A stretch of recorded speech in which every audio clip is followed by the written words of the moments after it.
television's greatest bits. The brand new show reliving the greatest TV programs, theme songs, and commercials of all time. Tonight featuring the year 1964. The Beatles invade America. My Fair Lady wins the Oscar. Lyndon Johnson wins the presidency. And 7 lonely castaways are first stranded on Gilligan's Island. Hi, I'm Gary Owens. Get ready to journey back in time for a nostalgic look at TV from Perry Mason to the Flintstones, from Speedy Alka-Seltzer to Smokey the Bear. Plus, you'll meet the star of Gilligan's Island, Bob Denver. Now, how did Americans begin their typical TV day in 1964? Why, just like today. On today, the name of our program, this day being Friday, March the 6th, 1964. These friends in our window and various signs from all over the country. Now wait, don't touch your dial. There's nothing wrong with your TV set. Many television shows were really in black and white in 1964. And the smiles from people greeting you along the network way. They're looking inside the Florida Showcase to where you'll find Hugh Downs, Frank Blair, the group of us waiting on guests this next half hour. All right, World's Fair is the subject, but as usual, we always start first with the news. Frank Blair now has it. Thanks, Hugh. Good morning, everyone.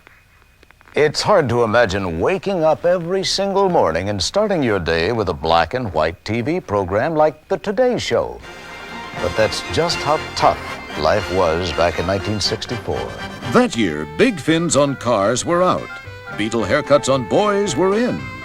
The nation began jumping up and down with excitement and dancing to a new beat, the beat of rock and roll. Rock and roll turned network TV programming into a giant shindig, a real hootenanny, and one heck of a hullabaloo.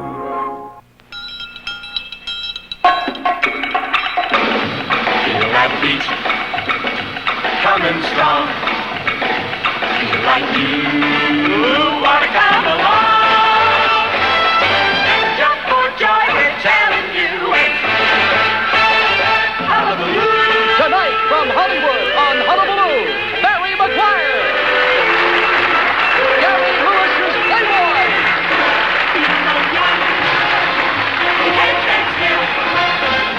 Hullabaloo popularized miniskirts, go-go boots, and the almost sinful go-go dancer fruging in a cage. Paul Revere and the Raiders. Johnny Summers.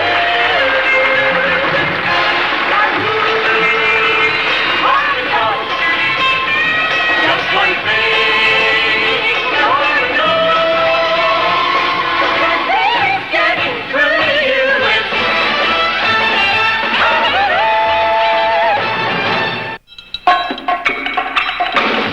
feel that beat. Well, no, I'm not the host of Hullabaloo. They need hosts who know the proper way to chaperone a teenage dance show or college fraternity party. Hey, I know who could host this week's Hullabaloo.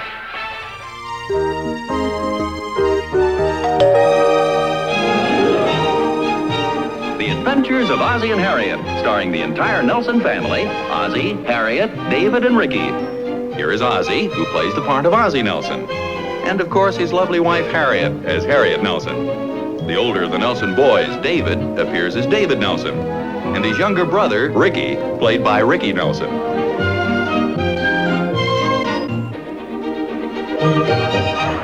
the heck is that? Well, you know that old moose head we've got up in the attic? We now have a friend for him. Well, get him out of here. That's not exactly what I planned for dinner.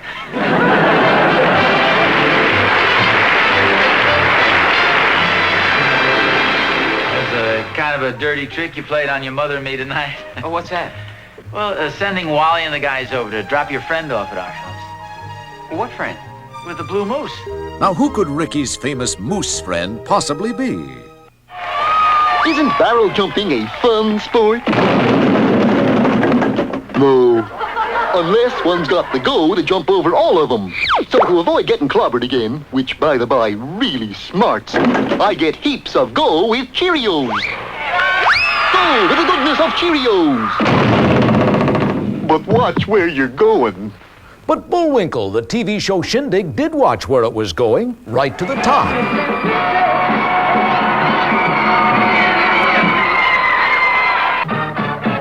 And now, here is your your shindig host, Jimmy O'Neill. Thank you, ladies and gentlemen. Howdy hi, shindiggers. Welcome into another scintillating Saturday night shindig. Well, we're going to have a lot of fun tonight. All the stars on tonight's show have worked together many times before, and there's an unusually warm and friendly atmosphere in the air. And speaking of the stars, we've got some big ones tonight. Jimmy Rogers, Little Anthony and the Imperials, Mary Wells, Second Duty, Georgie fame, Bobby Sherman, and Donna Lawrence. We got an unusually chipper studio audience, too. Hey, you know what?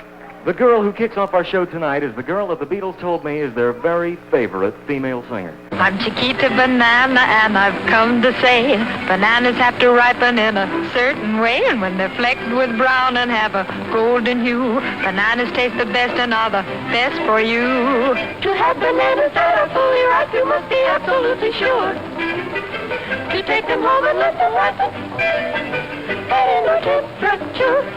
Oh, sure.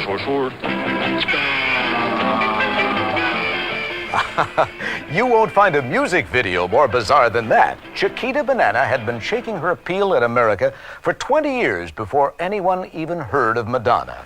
Before we break for a commercial, it's time for the first of 5 tough TV trivia questions from 1964. All right, what was Ozzy's occupation on the adventures of Ozzie and Harriet? His occupation.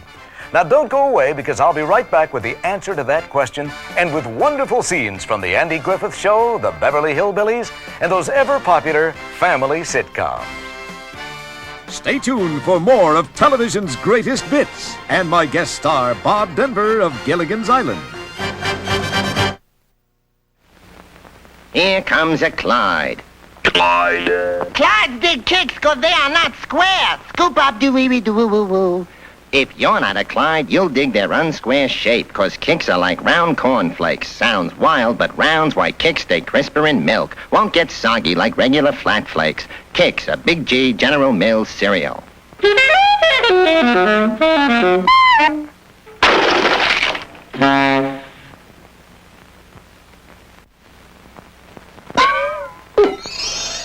Hey, a magic lamp. Bet if I rub it and wish real hard, I'll get some tricks. The corn cereal with the tangy taste of natural fruit. Oh, rub-a-dub. I love those tricks fruit colors. Raspberry red, lemon yellow, orange. Lucky day, tricks are mine. You're the greatest, oh great magic lamp. Thanks, Rabbit. You found my lamp. He forgot to take the tricks. I forgot to take the tricks. Tricks are for kids. A Big G General Mills cereal. This is Gary Owens welcoming you back to more of television's greatest bits.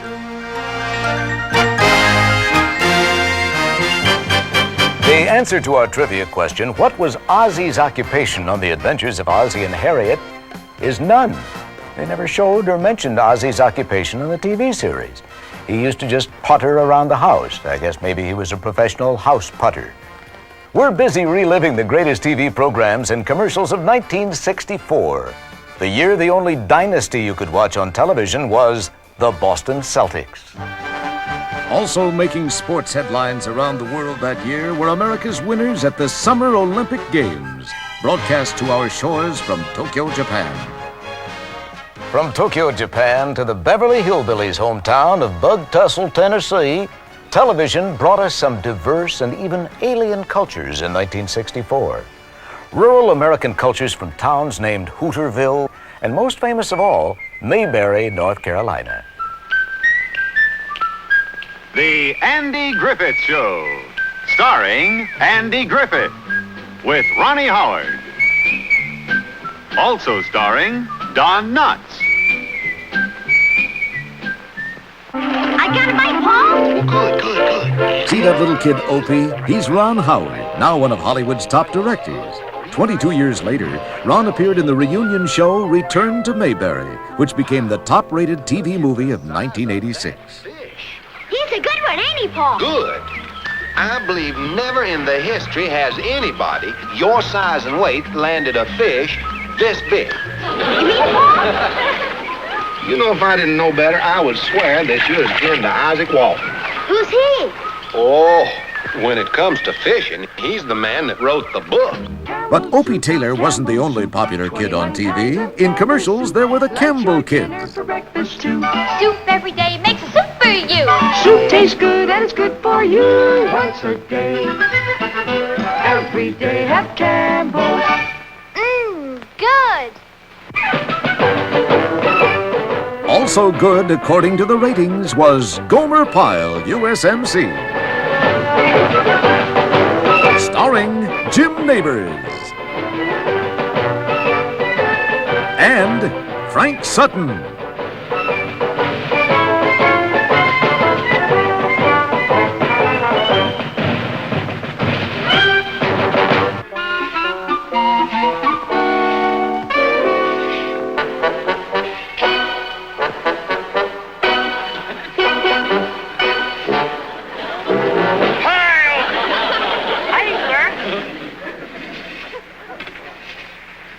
You are a knucklehead, you are a goof-off, you are a gold brick. Have you ever heard that? No, sir. Wally, my boss back home, used to call me a jabbernail and a moonkite. Meanwhile, back in Bug Tussle. Come and listen to a story about a man named Jed. A poor mountaineer barely kept his family fed. And then one day he was shooting at some food, and up to the ground come a bubbling crude. Oil, that is, black gold, Texas tea. Well, the first thing you know, old Jed's a millionaire. The kinfolks said, Jed, move away from there. Said, California is the place you ought to be. So they loaded up the truck and they moved to Beverly Hills, that is, swimming pools, movie stars. The Beverly Hillbillies.